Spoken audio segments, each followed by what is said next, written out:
Good afternoon. Thank you, Peter, for the introduction. And as you saw from the introduction, I'm here to talk about two subjects that almost everyone is kind of scared of. That's pretty intimidating, so I'll try to break it down a little bit for you. Let's start with physics, the branch of science that is concerned with understanding the nature and properties of matter and energy. Applied mathematics is what one of my friends likes to call it, which isn't really pleasing for physicists because we have a superiority complex that looks down on other subjects. But it's also kind of true, so I let it slide.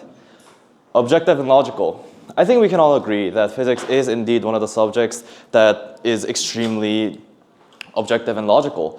It's basically just do some math, put in some theories, get an answer, that's it. So what do people actually do in physics? Here are some questions that people ask. Why apple fall? This led to the discovery of gravity, which said that the heavier something is, the more it is attractive, which happens to be something I also say when I gain a little weight. And another question is, did cat die? This one led to the discovery of quantum mechanics and the revolutionization of modern physics as we know it. And as you see, in physics, we ask dumb little questions and we discover weird little things. And that's pretty much it. So moving on, we'll talk about philosophy. Philosophy is the study of nature of knowledge, reality, and existence. If the child who kept on asking why grew up, this is what philosophy really is. It's just a series of whys and what ifs, maybe another why. And the other one is subjective and abstract.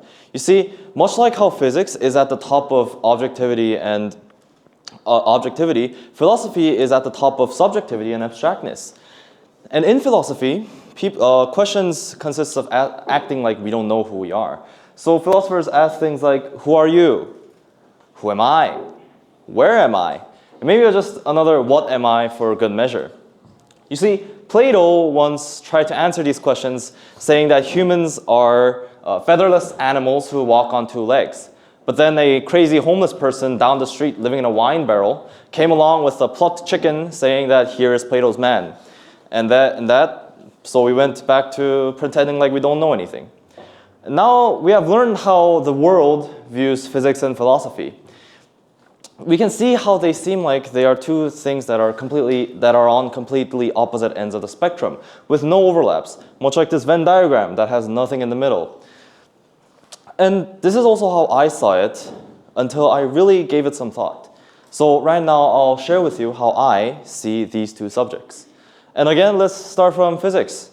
To do that, I want to introduce to you guys a quote from one of my favorite books, which is The Alchemist by Paulo Coelho. Near the end, the main character says that I learned that the world has a soul, and that whosoever understands that soul can also understand the language of the world. Now, I have no idea what the language of the world is, because if I knew that, then I would be here talking to you about the language of the world instead of talking to you about physics and philosophy. But what I do know is the want to understand the world. And I decided that to quench this thirst that I have to understand, maybe physics was the way I should take. Allow me to make a little analogy. Theories in physics are like tiny puzzle pieces. Some larger than others, but they're all just part of a really big picture.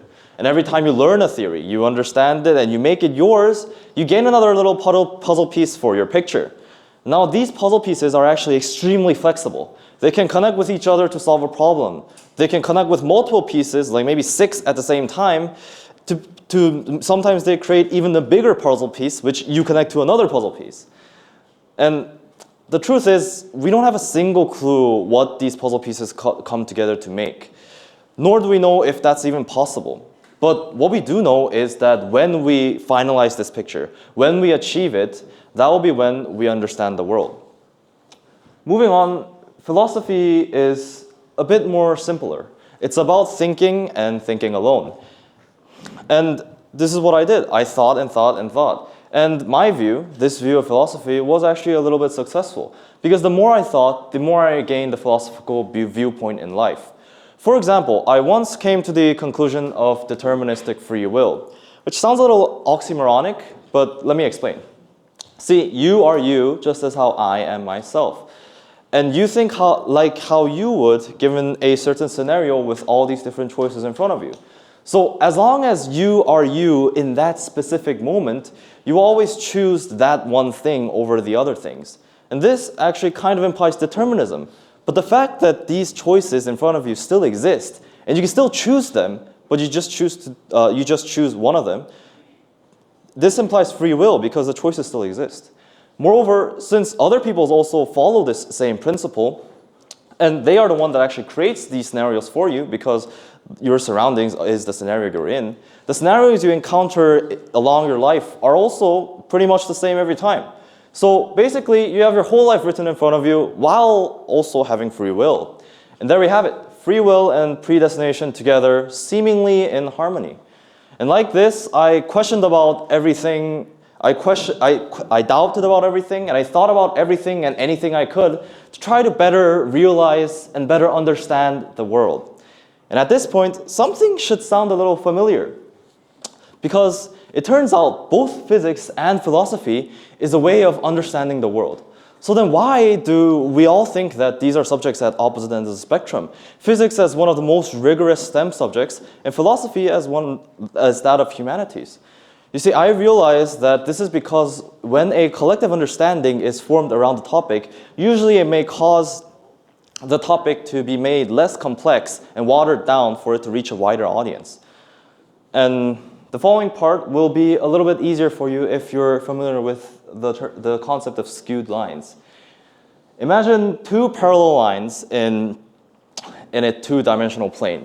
One of these is physics and the other is philosophy. And this is how the world views physics and philosophy, as two parallel lines in a 2D plane that doesn't touch anywhere along the world.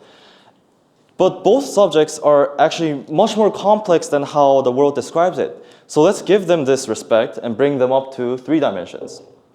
And in this 3-dimensional plane, if we just slightly shift our perspective a little bit, now what happens is there's an intersection.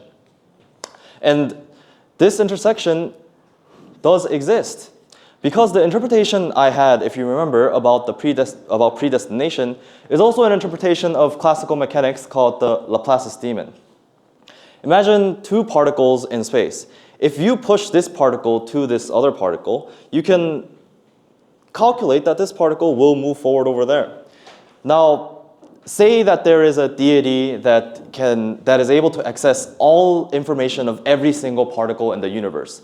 Then this deity will be able to calculate all the little interactions that every single particle is doing with each other to completely predict the future and even backtrack to completely know the past.